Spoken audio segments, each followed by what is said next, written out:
जो पहला टॉपिक है इस चैप्टर के अंदर वो क्या है, वेव फ्रंट। एग्जाम में बहुत बार पूछते हैं ये टॉपिक, ध्यान से इसको समझना। इस चैप्टर में आपकी थोड़ी सी इमेजिनेशन पावर की जरूरत पड़ेगी, क्योंकि जो डायग्राम वगैरह बनेंगे वो सब 3D में बनेंगे। तो आप इमेजिन करना, जैसे मैं आपको इमेजिन करवाऊं तभी ये चैप्टर या ये डायग्राम समझ में आएंगे आपको। तो पहला जो टॉपिक है वो है वेव फ्रंट। ये वेव फ्रंट क्या चीज़ होती है, तो किसी भी वेव को जब आप फ्रंट साइड से, सामने से अपनी तरफ आते हुए देखते हो तो उसकी जो भी शेप आपको नजर आती है उसी शेप को हम क्या बोलते हैं, वेव फ्रंट बोलते हैं। एक एग्जांपल से समझते हैं। देखो, मान लो कि आप किसी तालाब के किनारे पे बैठे हो। एक एग्जांपल से समझते हैं इसको। मान लो कि कहाँ पे बैठे हो आप, एक तालाब के किनारे पे बैठे हो। जो तालाब का किनारा है उसके ऊपर बैठे हो, ये मान लो पानी का तालाब है, यहाँ पे आप बैठे हो, ये आप, ठीक है। और अगर हम तालाब के किनारे पे बैठे हैं तो एक काम तो हम जरूर करेंगे, समझ गए होंगे आप, क्या काम करेंगे, हाँ, पानी के अंदर पत्थर जरूर फेंकेंगे। तो ये मान लो हमारे पास में एक पत्थर है और इसको हम पानी के अंदर फेंकते हैं, तो ये पानी में जाके ऐसे गिरेगा। जहाँ पे ये पत्थर गिरेगा उस पॉइंट के चारों तरफ आपको ऐसे सर्कल से बनते हुए दिखाई देंगे। ऐसा दिखता है क्या, देखा कभी ऐसे, ठीक है। तो ये जो शेप बनती है, एक्चुअल में जहाँ पे पत्थर जाके गिरा वहाँ पे वेव बनना स्टार्ट हो गई। लेकिन जब आप सामने से उन वेव्स को अपनी तरफ आते हुए देख रहे हो, अपनी तरफ आते हुए देखोगे तो वो आपको ऐसे ऐसे आते हुए नहीं दिखेंगे, वो आपको एक सर्कल सा आता हुआ दिखेगा। तो ये जो सर्कुलर शेप होती है इसी को हम क्या बोलते हैं, वेव फ्रंट बोलते हैं। क्या बोलते हैं इसको, वेव फ्रंट।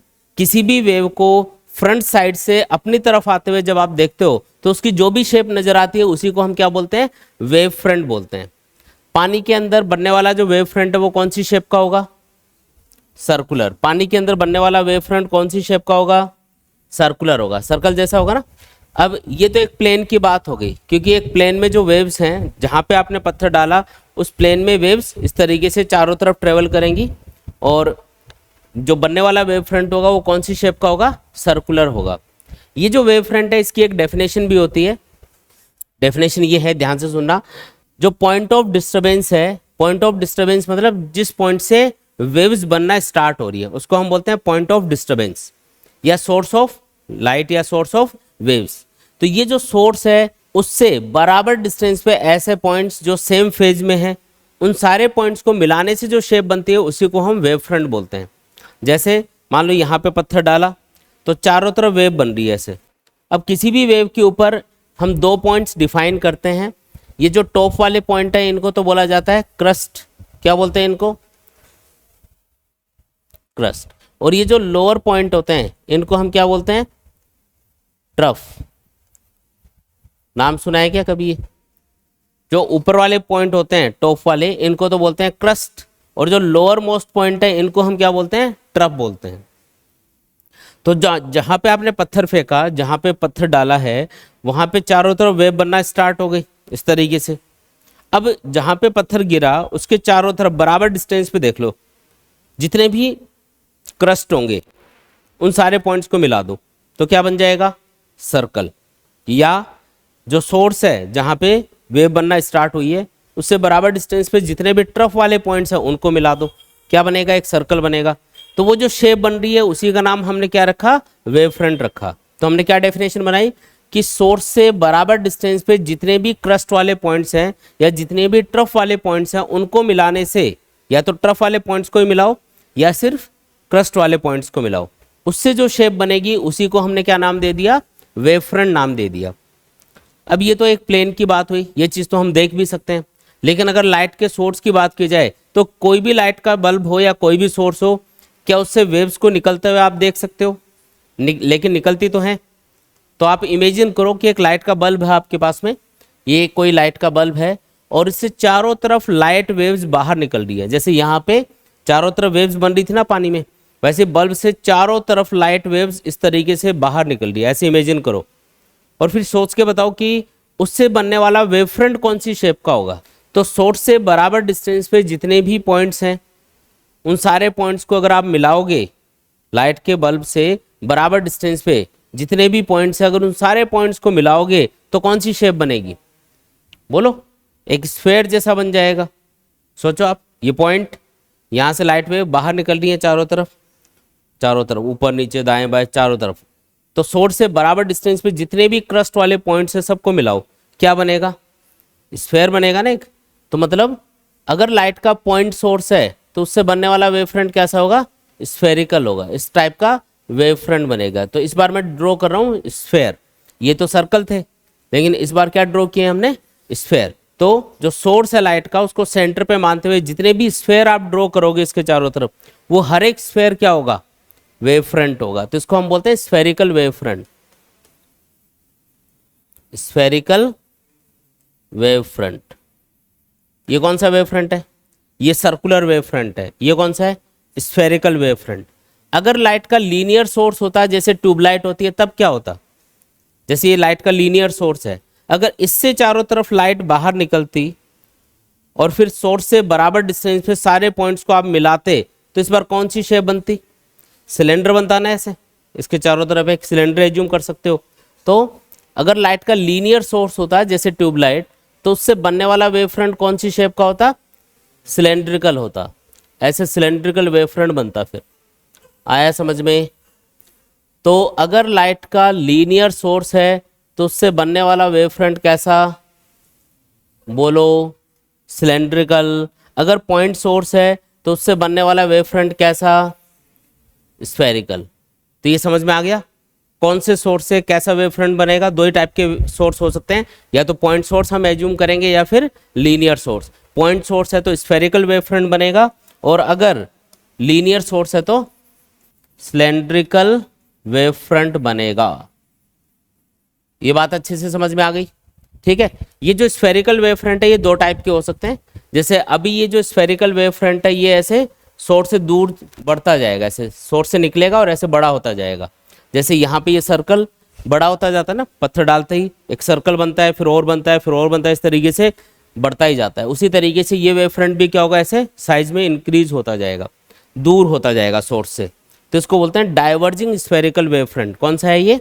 डाइवर्जिंग। जैसे एक पॉइंट है, ये लाइट का सोर्स है, तो इससे जो वेव फ्रंट बन रहा है वो इस तरीके से बढ़ता ही जाएगा। तो इसको हम क्या बोलेंगे? डाइवर्ज होने वाला स्फेरिकल वेव फ्रंट। दूर होता जा रहा है ना ये एक छोटा सा इसका पोर्शन मैंने इधर ड्रॉ किया है, तो ये है diverging spherical wave front. Short में DSWF लिख दिया इसको।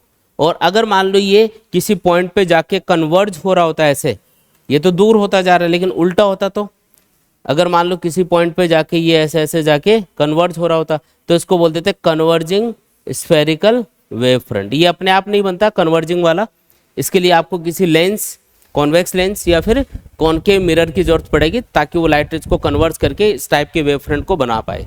ठीक है। एक चीज़ और याद रखो कि जो रे ऑफ लाइट है और जो वेव फ्रंट है उसमें एक रिलेशन होता है। मैं ये जो पॉइंट सोर्स है लाइट का, इससे जो लाइट रेज बाहर निकल रही होंगी उनको ड्रॉ करके बताता हूँ, तो आपको रिलेशन समझ में आ जाएगा कि वेव फ्रंट और रे ऑफ लाइट में क्या रिलेशन है। ये मैंने रे ऑफ लाइट ड्रॉ कर दी, ऐसे यहाँ पे भी ड्रॉ कर सकते हो। ये है रे ऑफ लाइट, इस तरीके से मैंने रे ऑफ लाइट ड्रॉ करी। ये इस लीनियर सोर्स के परपेंडिकुलर ड्रॉ कर रहे हैं हम लोग।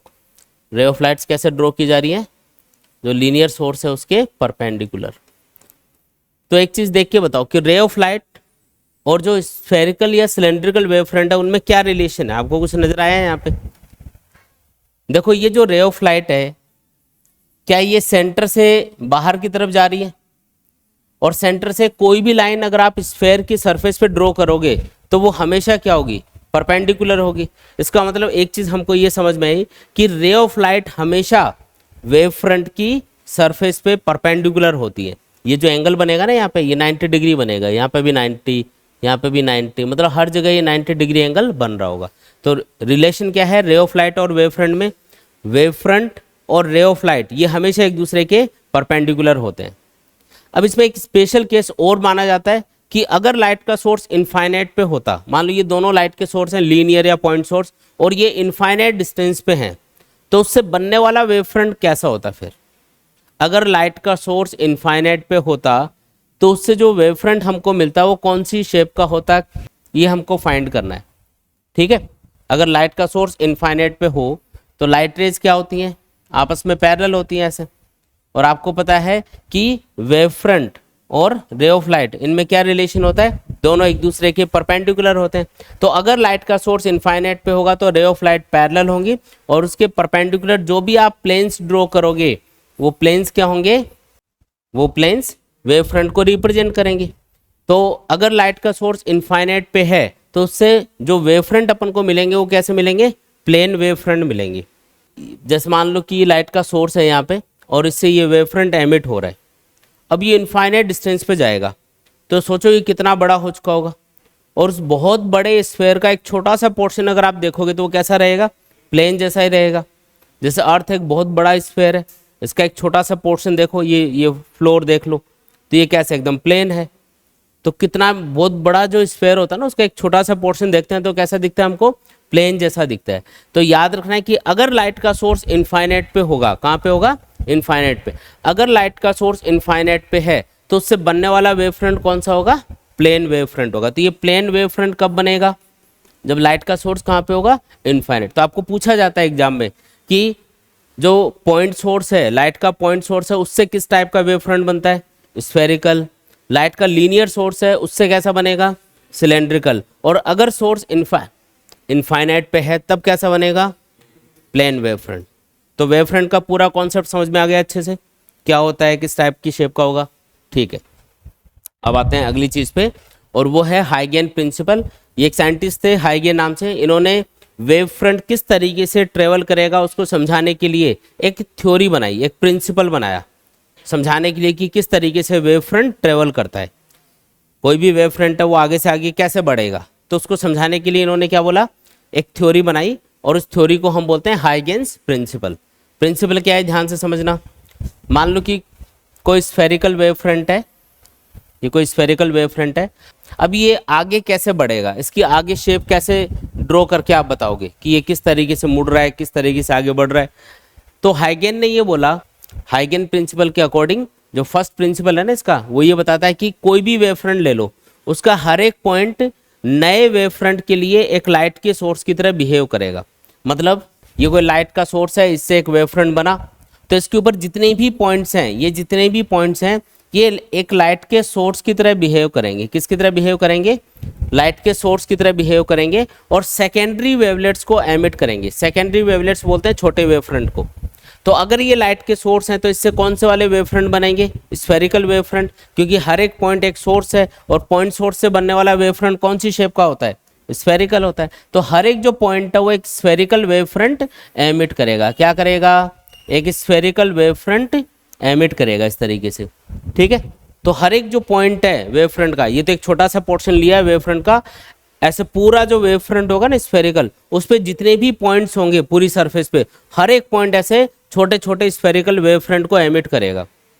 फिर ये जो स्फेरिकल वेव फ्रंट है इसके ऊपर ये जो नए बने ना छोटे छोटे स्फेरिकल वेव फ्रंट, जिनको हम सेकेंडरी वेवलेट्स बोलते हैं, इनके ऊपर फॉरवर्ड डायरेक्शन में आगे की तरफ जो टच करके जाने वाली सरफेस होगी, ये वाली सरफेस, ये वेव फ्रंट की नेक्स्ट पोजीशन को रिप्रेजेंट करेगी। जैसे पहले वेव फ्रंट यहाँ पे था तो अब कहाँ पे आएगा, यहाँ पे आएगा। फिर इससे आगे कहाँ पे होगा, तो वापस से अब इसको आपको क्या मान लेना है, ये वाला जो वेव फ्रंट है इसको क्या मान लेना है, इसके ऊपर हर एक पॉइंट को सोर्स कंसिडर कर लेना है। तो इसके ऊपर जब आप सोर्स कंसिडर करोगे हर एक पॉइंट पे, तो फिर क्या करेंगे, यहाँ से वापस से ये सेकेंडरी वेवलेट्स एमिट होंगी। फिर यहाँ से वापस एक कॉमन टेंजेंशियल सरफेस आप ड्रॉ करोगे, ये वेव फ्रंट की नेक्स्ट पोजीशन होगी। इस तरीके से आगे आप जो वेव फ्रंट है उसको ड्रॉ करते जाओगे। बात समझ में आई क्या? कोई भी वेव फ्रंट हो उसका हर एक पॉइंट एक सोर्स की तरह बिहेव करेगा, सेकेंडरी वेवलेट्स एमिट करेगा। किसको एमिट करेगा, सेकेंडरी वेवलेट्स को। और ये जो सेकेंडरी वेवलेट्स है इनके ऊपर फॉरवर्ड डायरेक्शन में, क्योंकि वेव फ्रंट सोर्स से दूर जाएगा तो फॉरवर्ड डायरेक्शन ये हो गई, तो आगे की तरफ आपको एक कॉमन टेंजेंशियल सरफेस ड्रॉ कर देनी है। ये कॉमन टेंजेंशियल सरफेस ही क्या होगी, वेव फ्रंट की नेक्स्ट पोजीशन होगी। तो यहाँ से वेव फ्रंट यहाँ पे आ गया, फिर यहाँ से यहाँ पे आ जाएगा, इस तरीके से वो बढ़ता जाएगा। ये चीज़ समझ में आई कि आपको अच्छे से बताओ, ठीक है। ये तो हुआ स्फेरिकल वेव फ्रंट के लिए, लेकिन अगर कोई प्लेन वेव फ्रंट होता तो उसको कैसे समझाते, तो उसके लिए भी सेम प्रिंसिपल है। ये जो प्लेन वेव फ्रंट होता इसका हर एक पॉइंट किसकी तरह बिहेव करता, एक सोर्स की तरह। जो प्लेन वेव फ्रंट है उसका हर एक पॉइंट किसकी तरह बिहेव करता, सोर्स की तरह। तो इस पर जितने भी पॉइंट्स हैं सबको क्या मान लेंगे, सोर्स मान लेंगे, और यहाँ से सेकेंडरी वेवलेट्स को ड्रॉ कर देंगे। ये सेकेंडरी वेवलेट्स हैं। अब इन सेकेंडरी वेवलेट्स के ऊपर फॉरवर्ड डायरेक्शन में, मान लो ये इधर जा रहा है वेव फ्रंट, तो फॉरवर्ड डायरेक्शन ही होगी। फॉरवर्ड डायरेक्शन में जो आप कॉमन टेंजेंशियल सरफेस आप ड्रॉ करोगे, फॉरवर्ड डायरेक्शन में कॉमन टेंजेंशियल मतलब सबको, सारे की सारी सेकेंडरी वेवलेट्स को टच करके जाने वाली सरफेस जो होगी ना, वो वेव फ्रंट की नेक्स्ट पोजीशन होगी। ये है हाइगेन प्रिंसिपल। आगे जो डायग्राम बनाएंगे उसमें इसकी जरूरत पड़ेगी, इसलिए इसको अच्छे से समझ लो। कोई भी वेव फ्रंट हो उसका हर एक पॉइंट किसकी तरह बिहेव करता है, पहली बात तो ये बताओ, सोर्स की तरह बिहेव करेगा। दूसरी बात, हर एक पॉइंट अगर सोर्स की तरह बिहेव करेगा तो वो सेकेंडरी वेवलेट्स को एमिट करेगा। वो जो सेकेंडरी वेवलेट्स हैं उनके ऊपर फॉरवर्ड डायरेक्शन में यानी आगे की तरफ जो टच करके जाने वाली सरफेस होगी, टेंजेंशियल सरफेस होगी, वो वेव फ्रंट की नेक्स्ट पोजीशन को रिप्रेजेंट करेगी। ठीक है, तो ये है हाइगेन प्रिंसिपल। आया समझ में अच्छे से? ठीक है, दो स्टेटमेंट है इसमें। पहला स्टेटमेंट कि हर एक पॉइंट सोर्स बन जाएगा और सेकेंडरी वेवलेट्स एमिट करेगा जो लाइट की स्पीड से चारों तरफ ट्रेवल करेंगी। और सेकेंड स्टेटमेंट क्या है, उन सेकेंडरी वेवलेट्स के ऊपर कॉमन टेंजेंशियल सरफेस एक वेव फ्रंट की नेक्स्ट पोजीशन को रिप्रेजेंट करेगी। ठीक।